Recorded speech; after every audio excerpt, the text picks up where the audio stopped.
So, hello everybody, and welcome to our first edition of EDI Interview, a monthly series. I am Marta Sturzanu, and I am an Energy Innovation Advisor at Romanian Energy Center, and today I will be the moderator for this interview. As you can see, I have two guests, Mr. Miguel Sánchez Fornié. He is an associate researcher at Institute for Research in Technology, belonging to the School of Engineering of COMILLAS University. Mr. Sánchez has over 43 years of experience at Iberdrola, and currently he is the project manager and coordinator of EDI. Mr. Sánchez, welcome to this meeting. Thank you very much. Thank you for this opportunity. And also we have Professor Antonio Muñoz Roque, the Dean of ICAI, I think I spelled it right, School of Engineering at Comillas University. Mr. Muñoz has a vast experience in intelligent systems. So Mr. Muñoz, also welcome to this invitation meeting. Thank you very much, Marta. So before going forward with our agenda, I think that I have to mention a few things for the audience, because it's very important to have a context for our project EDI. So first of all, EDI is an Erasmus Plus EU-funded project that aims at creating a sector skill alliance that wants to bring together all the relevant stakeholders in the energy industry value chain, and its main objective is to develop a long-driven blueprint for the digitalization of the European energy sector to enable the matching demand of skills necessarily for the digitalization of the energy sector and the supply of improved vocational education and training systems, and also beyond. So having these goals in mind, EDI wants to be here and later on to share some ideas and some perspectives on these topics from experienced people inside and outside, more involved or less involved in the EDI project working team. So if we are all right, I think that I will go to the first question. And I will address it to Mr. Sánchez. As EDI project manager, how the consortium defines digitalization of the energy sector and where the focus should be in this project, Mr. Sánchez? Marta, digitalization is a technical and technology question that has three basic parts. Three basic parts. One is data. Another one is connectivity, where at the end really means telecommunications, and the other one is, the information processing. This is really all things related to data analytics and many other things, but we can get into a lot of details if you want. But just three basic pillars, and because of this is a technology that is affecting all the sectors. Mm-hmm. Of the sectors of our economy, I will address specifically the matter of the energy sector. Mm-hmm. And rather than selecting a definition for digitalization in the energy sector, what we are really focusing in the EDI project is the characteristics of having the energy sector under a fundamental transformation. And we call that energy transition. And this fundamental transformation basically is addressing how the humankind will address the sustainability of energy, taking into account very much the challenge of the climate change.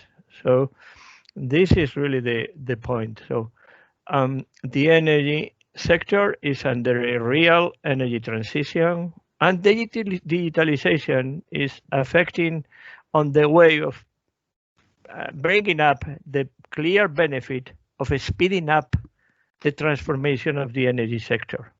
So that's basically the focus and the concept that we are aiming in the EDI project.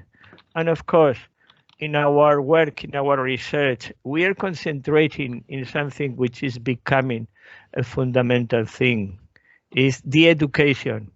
Energy and digitalization, by their basic concepts, are quite difficult to understand. Education has to be improved, has to be refurbished, has to be updated. And this is everything included in our project. It sounds very good and a lot of work. Sure. Then, Mr. Muñoz, I will address you another question. How can artificial intelligence algorithms and machine learning technique, part of your areas of expertise, can help us in this project, the process of digitalization of the energy sector? Well, from my point of view, the digitalization of the energy sector is being supported by four main drivers. The first one that Miguel Ángel mentioned are telecommunications, and I would say the Internet of Things that have led the fourth industrial revolution. The second one would be big data technologies, which are required to manage the huge amount of information that is being generated every day. The third one would be artificial intelligence techniques, including computer vision, natural language processing, and machine learning algorithms, which are used for extracting valuable information from the data. And the last one, I would mention cybersecurity, which is a critical factor for the success of the digitalization process. Our intelligence system group at ICAI, at IIT, has been collaborating for more than 30 years with the energy sector in the application of artificial intelligence and machine learning techniques to different business areas.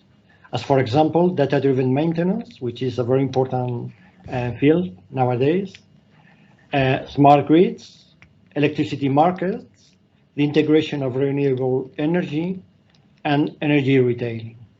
So that could be some examples of how artificial intelligence can help the energy sector.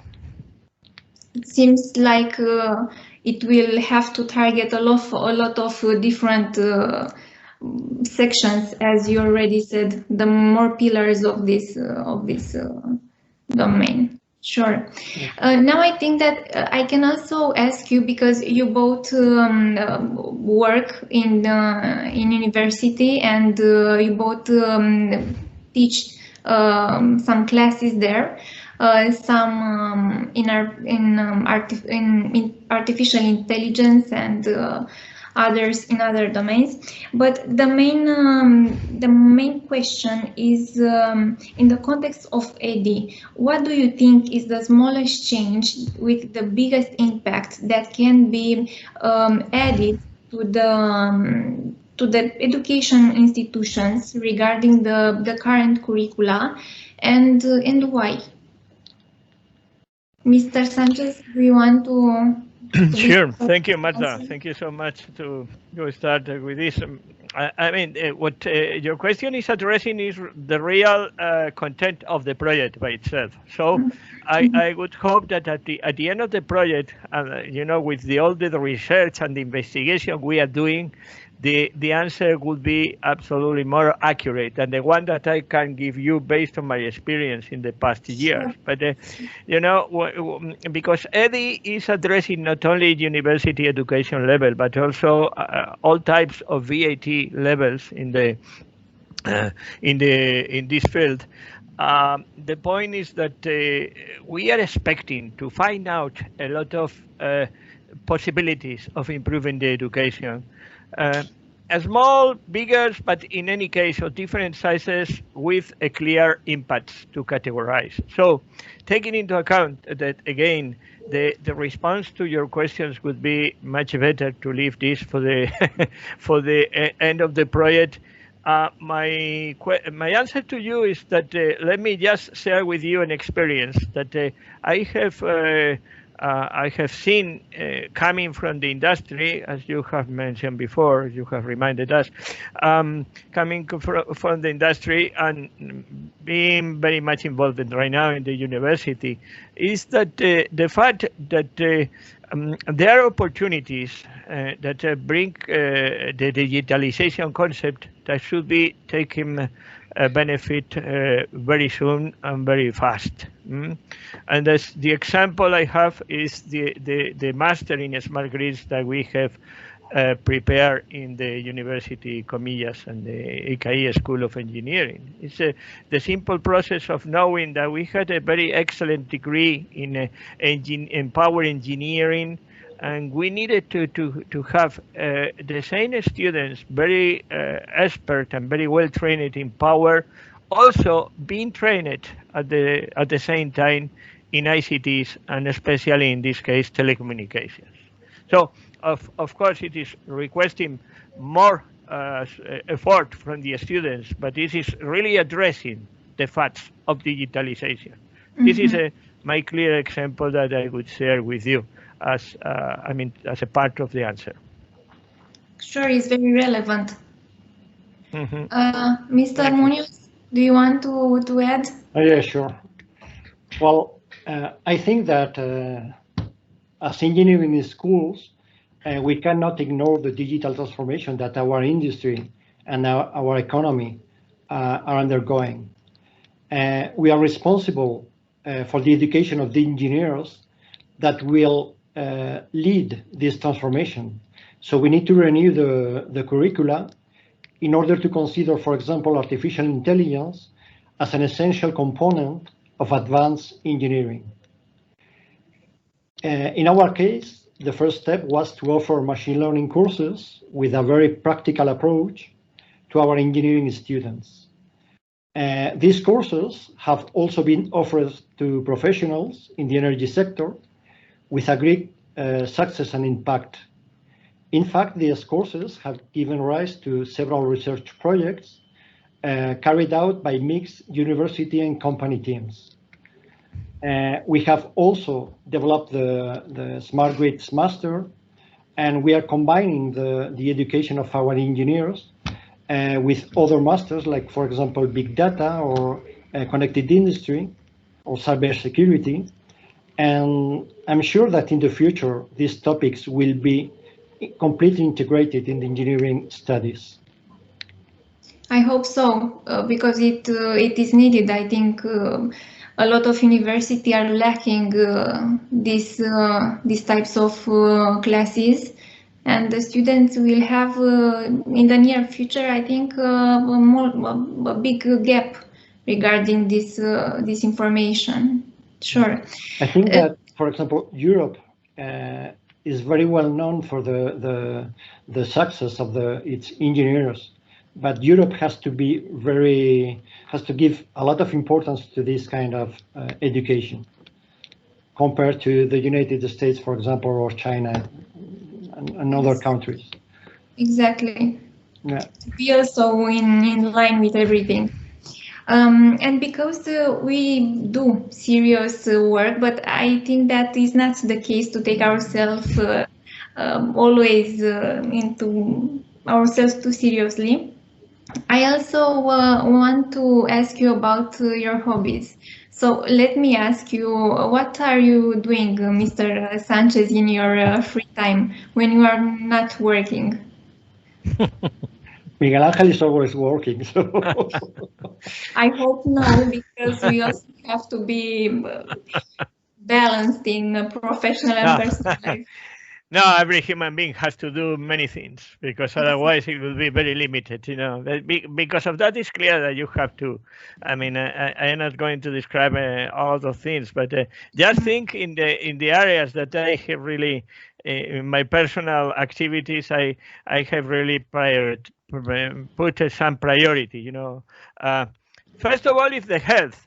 I am not saying this because of the pandemic situation, but the health is quite important for every human being, and the health means sports, means, you know, also cultural activities. So this is the type of the things that I like very much in this, I mean, outside of the work, as you say. And the second important area is the family and friends. You know, this is quite an important. So you also you are not alone in this world, and hopefully you have a very close, you know, circle of people that you really are enjoying very much to interchange the many things of your life. And the third, of course, working many other activities. And so those are the three areas and priorities that I like very much. Sure, these are important things in everyday life, but I think now is more important than ever with this pandemic, as you also mentioned. Yes. And the same question, Mr. What are you doing when you are not working? I would say that the first one is traveling with my family. Nowadays, it's not very easy, but well, I hope that in a few months we will be able to travel. Finger crossed. Yeah, and the second one would be mountain biking. I like it very much because I live in the countryside of Madrid, and Miguel Ángel, he knows this region of Madrid, and we have a lot of mountains and with my friends, and this is beautiful, I think. So it's the perfect place to do this this kind of trips. Yeah. Yeah. Sometimes it's dangerous, but very nice. So, gentlemen, Mr. Sánchez, Mr. Muñoz, I think that we will run out of time. So I just want to thank you both for taking the time and participating in this meeting. And especially for sharing your perspectives and information from your experiences. And thank you again. Thank you. Thank you very much. Thank you very much, Marta. So, dear audience, I think that until the next interview, you have to stay safe and have a good day. So, goodbye. Bye-bye now. Thank you. Thank you. Bye. Bye-bye. Bye.